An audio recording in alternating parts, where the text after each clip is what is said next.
Hi everyone, আসসালামু আলাইকুম। আজকে রান্না করব তেলাপিয়া মাছ দিয়ে, আর বেগুন দিয়ে, আর সাথে পটল ভাজি।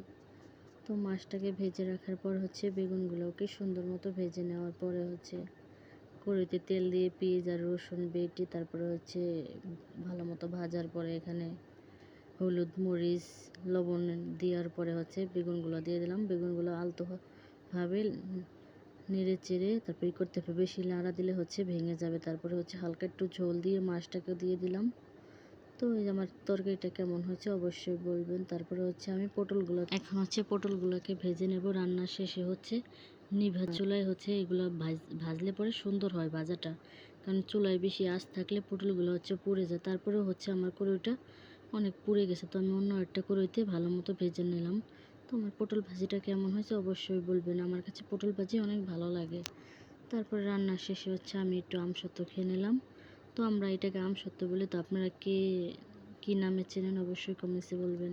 আল্লাহ হাফেজ।